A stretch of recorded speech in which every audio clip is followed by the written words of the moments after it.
À l'heure actuelle, à Shenzhen en Chine, des ingénieurs ont mis au point une batterie capable de recharger complètement une voiture en seulement 6 minutes et non en 60 minutes. C'est plus rapide que le temps qu'il faut à la plupart des gens pour se brosser les dents et faire un café, et ça ne s'use pas. Ça ne se dégrade pas. Ça ne rend pas l'âme après 1 an d'utilisation quotidienne comme le font toutes les autres batteries à charge rapide. Et c'est là le vrai problème. Car la charge rapide, c'est une chose, se recharger rapidement. Dix 0 fois pendant 10 ans sans perte d'autonomie, c'est une toute autre histoire. C'est ce que CATL vient de découvrir et leur méthode va tout changer. Si vous appréciez ce genre de vidéo, n'hésitez pas à liker et à vous abonner. C'est entièrement gratuit et cela contribue vraiment à la croissance de la chaîne. Avant d'aborder les aspects techniques, je tiens à vous dire que le temps de charge de 6 minutes n'est même pas l'élément le plus impressionnant. La véritable révolution est bien plus discrète, bien plus silencieuse, et se produit à une échelle invisible à l'œil nu. Restez avec nous, car à la fin de cette vidéo, votre regard sur les véhicules électriques aura complètement changé. Mais voici ce que la plupart des gens ignorent. La vitesse n'a jamais été le plus difficile. Le plus difficile était de maintenir cette vitesse. Et pour comprendre pourquoi c'est si important, il faut revenir aux origines même du problème posé par la recharge rapide. Pourquoi la recharge rapide a toujours été un piège? Imaginez courir aussi vite que possible. Après quelques secondes, vous êtes à bout de souffle. Vos jambes vous brûlent et votre corps tout entier dégage une chaleur intense. Cette chaleur indique que votre corps travaille bien plus qu'il ne le souhaiterait. Imaginez maintenant faire ce sprint non pas 1 ni 2 fois, mais tous les jours pendant 10 ans. Votre corps se dégraderait rapidement. Pas de façon spectaculaire et soudaine, mais progressivement, silencieusement, jusqu'au jour où en essayant de sprinter, vous réaliserez que vous ne pouvez plus le faire comme avant. C'est exactement ce qui arrive à une batterie lorsqu'on la recharge rapidement et de façon répétée. Lorsque le courant électrique circule dans une batterie, de minuscules particules appelées porteurs de charge se déplacent à l'intérieur. Plus on les sollicite rapidement, plus ils doivent travailler et plus ils produisent de chaleur. Imaginez que vous forcez un tuyau d'arrosage à déborder. Le tuyau chauffe, la pression augmente, et avec le temps, le matériau s'affaiblit. Or, la chaleur est le pire ennemi d'une batterie. Voici un chiffre qui vous le fera comprendre. Pour chaque augmentation de température de 10 degrés Celsius, la batterie vieillit 2 fois plus vite. Une augmentation de seulement 10 degrés Celsius suffit donc à doubler sa vitesse de vieillissement. Par conséquent, si une batterie chauffe à chaque charge rapide, elle s'usera à une vitesse alarmante. C'est pourquoi tant de voitures électriques qui promettent une recharge ultra rapide cachent un piège dans les petites lignes. Certes, la recharge est rapide, mais à force de recharger, la capacité de la batterie diminue. Après 1 an ou 2 de recharge rapide régulière, l'autonomie par charge est nettement inférieure à celle d'une voiture neuve. La batterie se décharge lentement et silencieusement, recharge rapide après recharge. Vous avez payé pour une voiture capable de parcourir 480 km avec une seule charge et maintenant elle peine à en parcourir 350. Ce n'est pas un simple désagrément. C'est une part importante de la valeur réelle de la voiture qui s'évapore discrètement et il est impossible de la récupérer. Le plus frustrant, c'est que ce problème était connu depuis longtemps. Les ingénieurs savaient que la chaleur était l'ennemi. Ils savaient que la charge rapide produisait de la chaleur et pourtant, pendant des années, l'industrie a haussé les épaules et a considéré cela comme un compromis inévitable. Vous voulez de la vitesse. Acceptez une autonomie réduite. Vous voulez une meilleure autonomie. Chargez-la lentement. Il faut choisir, car on ne peut pas tout avoir. C'était le principe de base pendant la majeure partie des années 2000. La plupart des constructeurs automobiles ont conçu leurs véhicules en tenant compte de cette contrainte. Certains limitaient automatiquement la vitesse de charge rapide pour protéger la batterie. D'autres autorisaient la charge rapide, mais déconseillaient discrètement d'en faire une habitude quotidienne. La situation était un peu comme vendre une voiture de sport à quelqu'un en lui recommandant ensuite de ne pas la brusquer. Tous les grands fabricants de batteries du monde étaient confrontés à ce problème. La plupart considéraient ce compromis comme réel et irréversible. CATL, en revanche, en doutait. Ils estimaient qu'il s'agissait simplement d'un problème d'ingénierie insuffisamment étudié. Et leurs recherches ont commencé là où la plupart des ingénieurs n'avaient pas pensé au cœur même de la batterie, au niveau moléculaire, où la véritable cause de la production de chaleur était pourtant évidente. L'ennemi caché et le portier invisible. Voici une explication qui paraît presque trop simple, une fois comprise.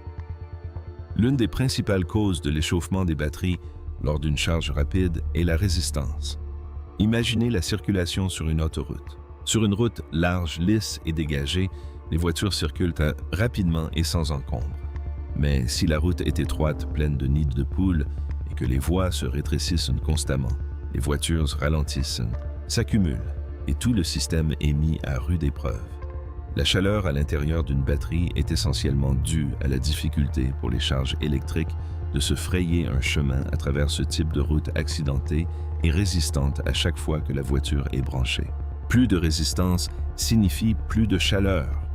Plus de chaleur signifie un vieillissement plus rapide. C'est aussi simple que cela. Les ingénieurs de CATL ont examiné la conception de leur batterie dans les moindres détails et ont trouvé 3 points d'amélioration. La première solution est d'une simplicité presque poétique. Les cellules ont été raccourcies à environ 300 mm de longueur. Son efficacité repose sur un principe fondamental, la résistance est directement proportionnelle à la distance. Plus le trajet est long, plus la résistance rencontrée par les porteurs de charge est importante. En raccourcissant physiquement les cellules CATL, a réduit le temps de trajet de ces porteurs de charge. Moins de distance à parcourir, moins de résistance à surmonter et donc moins de chaleur produite. C'est l'équivalent en matière d'ingénierie de déplacer son bureau à 2 rues de chez soi au lieu d'à 1 heure de route. Même travail-effort considérablement réduit. Les deuxième et troisième améliorations portent sur un aspect de la batterie que la plupart des gens ignorent. Et honnêtement, une fois qu'on comprend son fonctionnement et les innovations apportées par CATL, on a moins l'impression de faire de l'ingénierie que de résoudre un mystère qui était resté sous nos yeux pendant des décennies. À l'intérieur de chaque batterie au lithium se trouve une couche microscopique à la surface de l'anode, l'une des 2 électrodes principales. Cette couche est si fine qu'on pourrait en empiler des milliers sans atteindre l'épaisseur d'un cheveu. Imaginez un minuscule portier invisible posté à l'entrée d'un club très sélect. Son rôle, laisser passer les invités de marque, les ions lithium.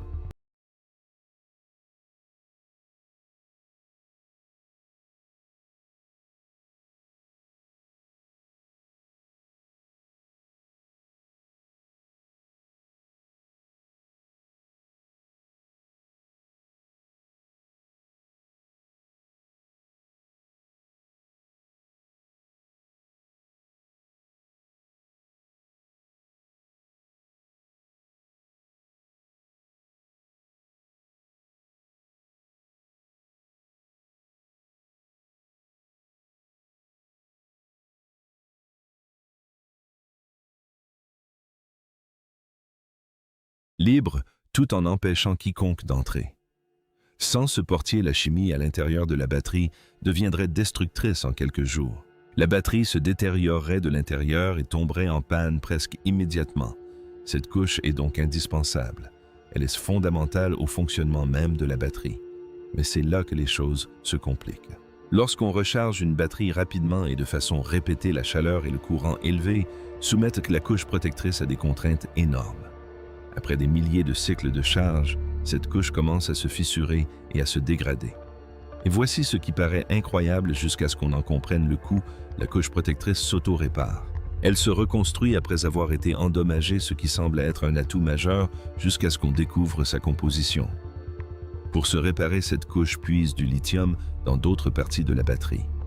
Ce lithium est ensuite consommé lors du processus de réparation et ne se régénère pas. À chaque fois que la couche protectrice de la batterie se régénère, celle-ci perd définitivement une infime quantité de matière active nécessaire au stockage de l'énergie.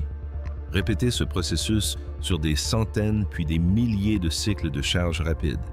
L'autonomie de 480 km, 300 miles, se réduit alors à 380 km, 240 miles, puis 320 km, 200 miles et enfin moins.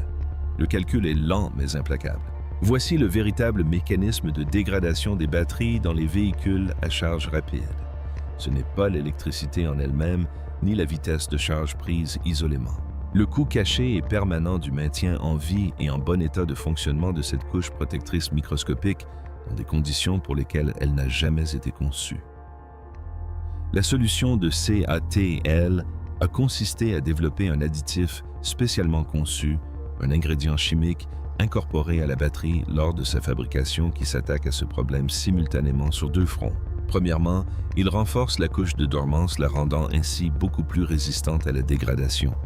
Moins de dégradation signifie moins de réparation, donc moins de lithium consommé et par conséquent une moindre perte de capacité au fil du temps. Mais le second effet de cet additif est encore plus intéressant. Cela rend la couche plus conductrice et plus perméable, facilitant ainsi le passage des ions lithium et réduisant les frottements. Cette réduction des frottements diminue la chaleur générée au niveau de l'interface, ce qui réduit les contraintes subies par la couche lors de chaque cycle de charge. Par conséquent, la fréquence des pannes est moindre. Et de ce fait, la quantité de lithium nécessaire aux réparations est réduite. Le système dans son ensemble se renforce de lui-même dans une direction positive. Un seul additif résout le même problème sous plusieurs angles simultanément. La troisième amélioration repose sur un principe similaire, mais plus en profondeur, au sein de l'anode. Après avoir traversé la couche de Dorman, les ions lithium doivent s'insérer dans la structure en graphite de l'anode. Le graphite est constitué de couches pleines superposées et les ions lithium doivent se faufiler entre elles, un peu comme glisser des cartes à jouer dans un jeu déjà bien tassé. Plus l'insertion est étroite, plus les ions doivent forcer et plus ce processus génère de chaleur. CATL a trouvé un moyen d'écarter légèrement ces couches de graphite lors de la fabrication, créant ainsi un peu plus d'espace entre elles. Les ions s'insèrent plus facilement la résistance et la chaleur diminue et la batterie résiste bien mieux au cycle de charge intensif. Ensemble, ces trois modifications réduisent de moitié la résistance totale de la batterie CATL par rapport aux modèles à charge rapide classiques.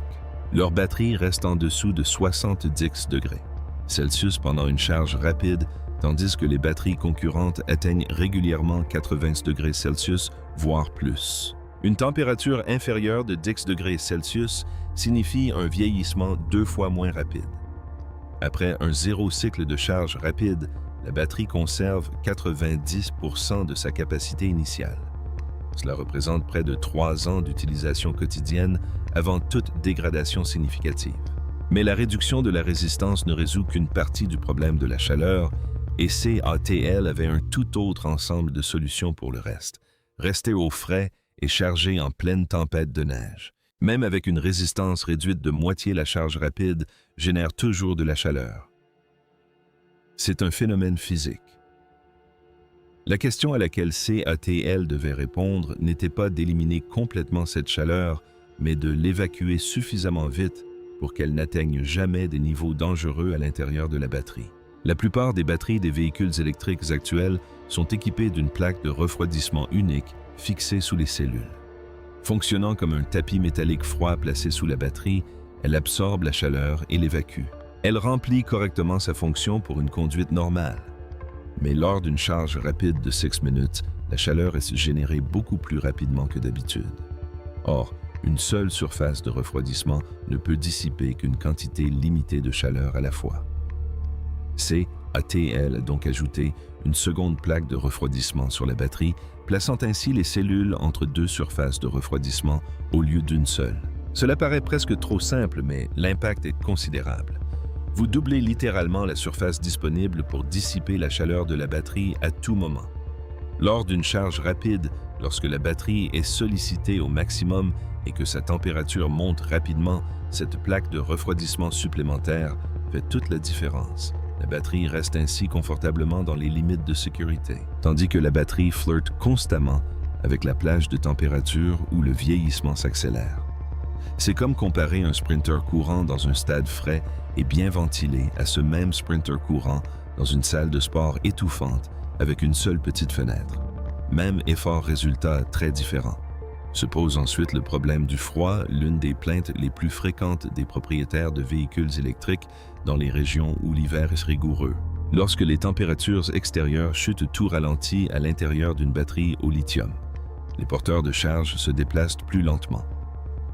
Les réactions chimiques sont moins efficaces et la capacité de la batterie à accepter une charge rapide diminue considérablement. Tenter de charger rapidement une batterie très froide, c'est risquer d'endommager irrémédiablement sa structure interne. La solution classique consiste à faire passer la batterie par un cycle de préchauffage séparé avant la charge. On utilise l'énergie de la batterie ou du chargeur pour chauffer les cellules de l'extérieur vers l'intérieur. Cette méthode fonctionne, mais elle est lente et consomme de l'énergie qui pourrait être directement utilisée pour charger la batterie. L'approche de CATL est différente d'une manière qui semble presque contre-intuitive à la première écoute. Leur batterie se chauffe en faisant passer un courant alternatif à travers ses propres cellules avant le début de la charge. Le courant alternatif est un courant électrique qui inverse son sens de manière rapide et continue d'un côté à l'autre puis de l'autre. Du fait de cette inversion de sens, la variation moyenne du courant sur un cycle complet est nulle. Il n'y a pas de flux net d'électricité déchargeant la batterie durant ce processus, mais même si la moyenne est nulle, le mouvement physique du courant s'inversant à l'intérieur des cellules génère de la chaleur en raison de la résistance interne de la batterie. C'est le même principe que lorsqu'on se frotte les mains. Vos mains ne bougent pas, mais la friction du mouvement de va-et-vient produit de la chaleur. La batterie utilise sa propre résistance, celle-là, même que CATL s'est efforcé de réduire partout ailleurs comme élément chauffant contrôlé. Et comme le courant circule à l'intérieur des cellules et ne se contente pas de chauffer les surfaces extérieures, la batterie chauffe entièrement de l'intérieur vers l'extérieur, ce qui est précisément ce qu'il faut pour un préchauffage rapide, uniforme et efficace. Résultat, une batterie capable de passer de 20 à 90% de charge en seulement 8 minutes et 30 secondes, même à moins 30 degrés Celsius. Cela correspond à moins 22 degrés Fahrenheit, moins 30 degrés Celsius, une température si basse que la peau exposée peut geler en moins de 10 minutes. Dans un tel environnement, la plupart des batteries sont à peine fonctionnelles.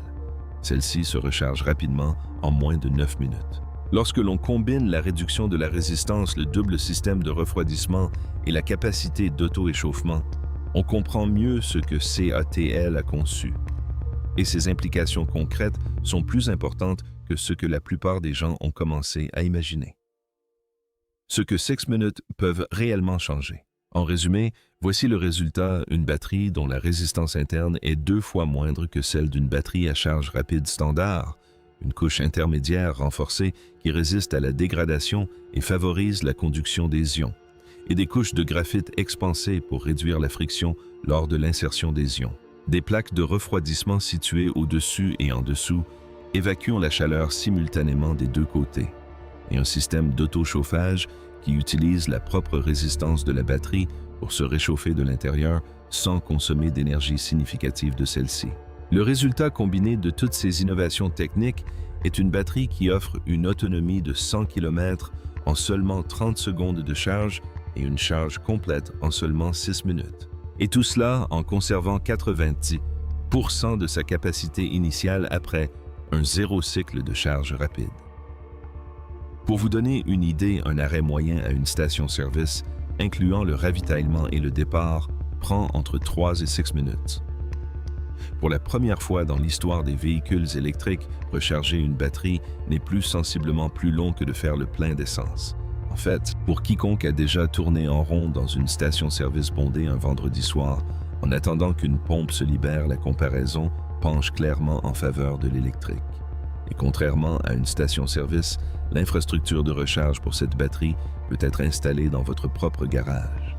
Vous pourriez ainsi vous réveiller chaque matin avec une batterie pleine, sans jamais avoir à vous arrêter pour faire le plein. Le principal avantage pratique du moteur à combustion, la possibilité de faire le plein en quelques minutes n'importe où sur l'autoroute, n'est plus seulement égalé, mais devient même par comparaison un inconvénient. CATL n'a pas encore confirmé quels constructeurs automobiles seront les premiers à utiliser cette batterie dans des véhicules de série, mais des partenariats sont en cours de finalisation. Lorsque ces batteries commenceront à équiper des véhicules sur les routes, Le débat autour des voitures électriques évoluera plus rapidement que prévu. Cette batterie n'est qu'un aspect d'une stratégie beaucoup plus vaste menée par CATL sur plusieurs technologies de batterie. Vue d'ensemble, ce que CATL a accompli ici dépasse largement le cadre des chiffres. Pendant longtemps, les arguments contre le passage à un véhicule électrique se résumaient à quelques griefs concrets et justifiés.